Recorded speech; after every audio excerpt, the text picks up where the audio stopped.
Hello friend, welcome back to my channel Kobita ki Duniya. তোমরা সবাই কেমন আছো? আশা করি সবাই ভালো আছো, আমিও ভালো আছি।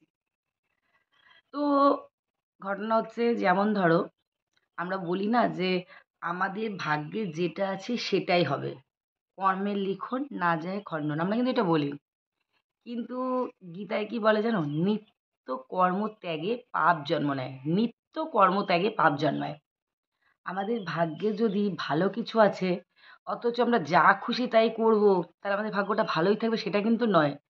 আমাদের কর্ম আমরা যেরকম করব আমাদের সঙ্গে ঠিক তেমনটাই হবে।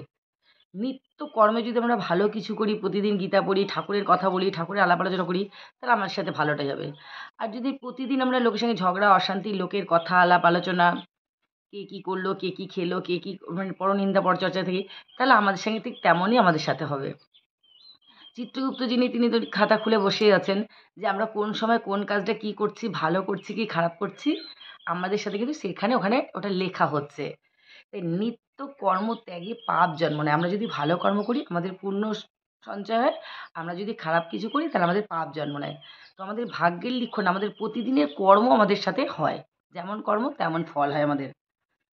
তো ধরো আমাদের সঙ্গে যদি একটা কিছু খারাপ হয়, আমরা বলি না ওই নিশ্চয়ই আমরা কিছু ভুল করেছি তাই কিন্তু আমার সাথে এটা হয়েছে, আমরা বলি তো। কিন্তু আমরা ওটাকে না ভেবে এটাও যদি ভাবতে পারি যে এটা হয়তো যা হয়েছে ভালোর জন্য হয়েছে, এর চেয়ে হয়তো বড় কিছু হতো, তাই হয়তো ভালো কিছু কর্ম করেছি বলেই ভগবান ভালোটাই দিয়েছে। ধরো আমার এখন বটিতে সবজি কাটতে দিয়ে আঙুলটা একটুখানি কেটে গেছে, ঠিক আছে? মনে মনে হলো, ইস কী করলাম, ঘুম থেকে উঠে যে আজকে আমার হাতটা কাটলো, দিনটা আজকে আমার খারাপ গেল, ভাবি তো।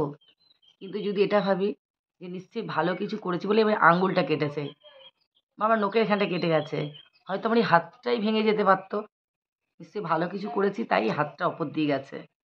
বা হয়তো ছোটোখাটো কিছু করেছি তাই আঙুলটা কেটেছে, বা আমি যদি কিছু খারাপ করতাম তাহলে আমার হয়তো হাতটাও কেটে যেতে পারতো। তাই আমাদের প্রত্যেকটা মানুষের প্রতিদিন আমাদের নিজেদের কর্ম আমরা ভোগ করি। তা সেই কারণে যে আমরা নিজের কর্ম আমরা নিজেরা ভোগ করি, তা কেউ কেউ হয়তো ভাবতে পারো যে তাহলে যেটা আমাদের সাথে হচ্ছে সেটা হয়তো আমাদের খারাপ কিছু করেছি তাই আমাদের সাথে এটা হয়েছে। কিন্তু এটা না ভেবে এটাও ভাবতে পারো যে হয়তো ওদের সঙ্গে খারাপটাই দেখছো কেন, ভালোটাও হতে পারে আমাদের সাথে। যেটা তোমার কাছে খারাপ সেটা আমার কাছে ভালো, যেটা আমাদের কাছে ভালো সেটা তোমাদের কাছে খারাপ। সবাইকে সবার মতন করে সবাই দেখে। কেউ কেউ কেউ কিন্তু পরিস্থিতির শিকার নয়। আমরাও দেখবে যখন একটা সর্ষে বাগানে যাই, দূর থেকে দেখি এই সর্ষে গাছে ঘন দেখতে পাচ্ছি, যেই সামনে যাই গিয়ে দেখি সর্ষে গাছটা পুরো ফাঁকা, বাগানটায় মাঝখানে মাঝখানে পুরো ফাঁকা নেই কিন্তু। তো এইরকমই যে যেইভাবে আমরা দেখব সে সেইভাবেই বুঝবো বা বলবো, নিজের মতন করে আমরা সাজিয়ে নেব। তাই জন্য আমাদের প্রতিদিন আমাদের চিন্তা করতে হবে যে আমরা নিজেরা ভালো কর্ম করব। কারণ ভালো কর্ম করলে, এটা আমার কথা না, তোমরা গীতায় দেখবে যে নিত্য কর্মত্যাগে পাপ জন্ম নেয়। শুধু সময়ের পরিস্থিতি, ঘড়ির কাঁটা যেমন ১২ থেকে ১, ২, ৩, ৪, ৫, ৬ করে ঘুরতে ঘুরতে আসে না, তেমন আমাদের মানুষের জীবনেও সব কিছুই পরিবর্তন। কিভাবে যে কখন আমরা ছোট থেকে বড় হয়ে গেলাম, বড় থেকে বার্ধক্যে এসে যাচ্ছি, সময়ের সাথে সাথে আমাদের মানবের এই দেহটাও পরিবর্তন হচ্ছে। একটা সময় দেখবে তোমার রূপের গ্ল্যামার কত সুন্দর ফেটে পড়বে, কত সুন্দর। একটা সময় দেখবে এই চামড়াগুলো আমাদের একটু কুঁচকিয়ে কুঁচকিয়ে যাবে, কারণ সময়ের সাথে সাথে না, এটা হচ্ছে সময়ের সাথে সাথে আমাদের বার্ধক্য এসে যাবে। সারা জীবন আমাদের এই দেহ সৌন্দর্য কিচ্ছু থাকবে না। একটা নতুন কাপড় যেদিনকে তুমি পরবে সেদিনকে দেখবে কাপড়টা কত সুন্দর লাগে পরার পরে।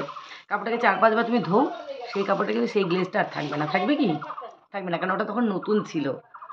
ঠিক তেমনই আমাদের এই দেহটাও না আস্তে আস্তে আস্তে আস্তে আস্তে, প্রথম যখন একটা মেয়ে, সুন্দর ছেলেই বলো একটা মেয়ে বলো, ঠিক প্রাপ্তবয়স্ক আছে তখন তাদের শরীরে গ্ল্যামার কত থাকে। যখন তারা মা হয়ে যায়, ঠাম্মা দিদিমা হয়ে যাবে, তখন তাদের শরীরের গ্ল্যামারটা আস্তে আস্তে কমতে থাকবে না? তেমনই ঘড়ির কাঁটার মতন কিন্তু আমাদের পরিবর্তনও আমাদের নিজেদের জীবন দিয়েও ঘটে। কিন্তু সব কিছু ধৈর্যের পরীক্ষা। ভগবানকে সবসময় বলি, ঠাকুর, যার যখন খারাপ সময় আসে অনেকে অনেক কিছু বলে, শুধু ধৈর্যের পরীক্ষা দাও ঠাকুর, পরীক্ষা নিও না, শুধু ধৈর্য রাখতে দাও, সহ্য ধৈর্যের ক্ষমতা দাও। এ ঠাকুর, সহ্যর ক্ষমতা তো অনেক। কারণ যেহেতু যেইটুকুনি শিখেছি বা যেটুকু বুঝেছি সেটুকু থেকে বুঝেছি যে আমাদের কর্মফল আমাদের সাথে হয়। যদি খারাপ কিছু করি অবশ্যই আমার সাথে খারাপ হবেই, আর যদি ভালো কিছু করি অবশ্যই ভালো হবে। এখন আমার হাতে খারাপ আছে, আমি ভালো কিছু কর্ম করে যাব তাতেও যে আমার সাথে খারাপই হবে সেটা কিন্তু নয়। আমার হাতে যদি জন্মের সময় কিছু খারাপ নিয়ে আসি, তারপর যদি আমি প্রতিদিন ভালো কর্ম করি তাহলে আমার সাথে ভালোই হবে। আর আমি যদি ভালো কিছু কর্মে নিয়ে এসেছি বলে যাকে যা খুশি তাই বলবো, আমার সাথে ভালো হবে সেটা আমি আশা করতে পারি না। তার সাথে আমার সাথে খারাপই হবে। কারণ আমাদের কর্ম যেরকম করবো, আমরা ঠিক তেমন ফল পাবো। তাই আমাদের প্রত্যেকটা মানুষের উচিত সবার সাথে ভালো কর্ম করা। আজকে মনে হচ্ছে যে প্রীতম একটু ব্যথা পেয়েছে, এই প্রীতমের এটা হলো, প্রীতম মনে হয় কি ভুল করেছে তাই হয়তো হয়েছে। এটাও তো হতে পারে যে প্রীতমের এটা ফাঁড়া ছিল, তো হয়তো প্রীতম ভালো কিছু করেছে বলে প্রীতমের অল্পের মধ্যেই কেটে গেছে। না এটা বড় কিছু হতে পারত। ঠিক কি না? এইভাবেও তো আমরা দেখতে পারি। সবসময় খারাপভাবে না দেখে ভালোভাবেও দেখতে পারি। প্রত্যেকটা মানুষের আমাদের শেখা উচিত। সবসময় দেখবো অনেক সময় বলি, "এই ও না কত বড়লোক, ওর কত সুন্দর জিনিস আছে, ওর কত ভালো বাড়ি আছে, ওর ভালো গাড়ি আছে, আমার কেন নেই?" যদি এটা না ভেবে ভাবি, আমার থেকেও তো কেউ খারাপ আছে। তার থেকে তো আমি ভালো আছি। তাহলে নিজের কাছে নিজে শান্তি পাবে, তৃপ্তি পাবে। কাউকে দেখে কিছু না ভেবে কালকে ওর হয়েছে আজকে আমার হবে। আজকে আমার হয়েছে কালকে ওর হবে। এটাই ভাবা উচিত আমাদের। চলো সবাই সুস্থ থাকো, ভালো থাকো। আর ভগবানকে বলি, ভগবান সহ্য ধৈর্যের ক্ষমতা যতটা পারো ভগবানের কাছে সারাদিন বলি, ঠাকুর আমাদের জীবন তো অনেক কিছু বয়ে গেছে। শুধু সহ্যের আর ধৈর্যের ক্ষমতা দাও। এইটুকুই। যেন সহ্য করে নিতে পারি। একটা গাছ যেমন দাঁড়িয়ে থাকে, তার উপর দিয়ে ঝড়, জল, বৃষ্টি, রোদ কত কিছু গাছ সহ্য করে। সেও তো আমাদের মতনই না? তারও তো প্রাণ আছে। সেও তো ছোট থেকে বড় হয়। সেও তো ফুল ফল দেয়। তার উপর দিয়ে তো রোদ, ঝড়, জল, বৃষ্টি হয়। সে তো সহ্য করে চুপ করে দাঁড়িয়ে থাকে। সে তো কিছু বলতে পারে না। কিন্তু আমাদের মুখ দিয়েছো আমরা সহ্য করতে পারি না, বলে ফেলি ফটাফট। এইটা বললে ওকে ওটা বলে দিই। তাই বলি ভগবানের কাছে জোড়হাত করে প্রার্থনা করি, ভগবান ধৈর্যের ক্ষমতা দাও। চলো সবাই সুস্থ থাকো, ভালো থাকো। আসবো পরের ভিডিওতে। টাটা।